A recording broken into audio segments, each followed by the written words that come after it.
अस्सलाम वालेकुम। मेरे चंद सवालात हैं जो कि शायद मेरे दिमाग में इसलिए आ रहे हों क्योंकि ऑब्वियसली मैंने ये चीज़ें पढ़ी हैं और मैं ख़ुद एविएशन बैकग्राउंड का ही हूँ, तो हो सकता है कि गलत भी हो सकता है कि सही भी हों, लेकिन सवालात हैं सिर्फ़, और मेरा एक अपना तबसरा है। मैं किसी नतीजे पे नहीं पहुँचना चाह रहा इतनी जल्दी, ठीक है।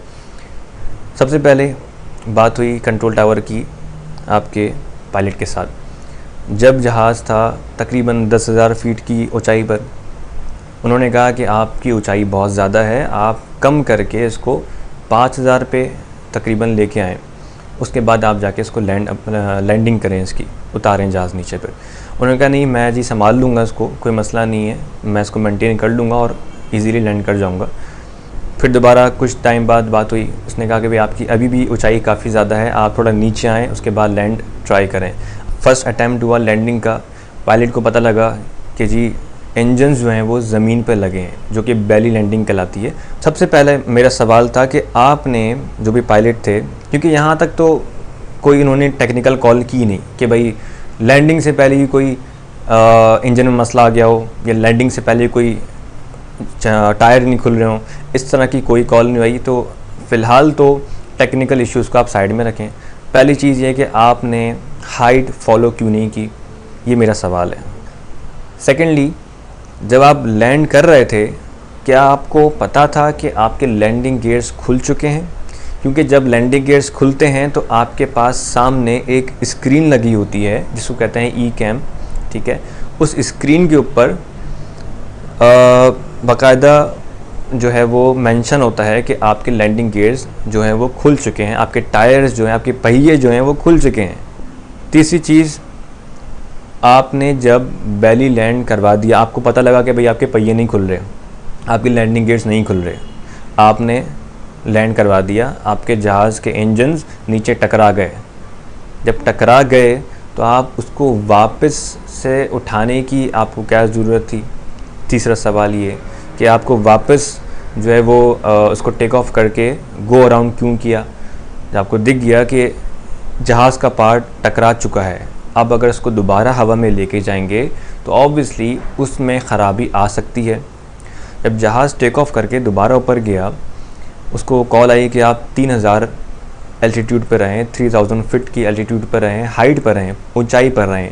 वो जहाज़ उस हाइट पे नहीं जा सका क्योंकि उसकी पावर कम थी, क्योंकि ऑलरेडी उसका इंजन ज़मीन पर लग चुका था, उसमें मसला आना शुरू हो गया था। तो वो ज़्यादा पावर देते अगर, तो इंजन वहीं पे बर्स्ट कर जाता या कोई मसला हो जाता।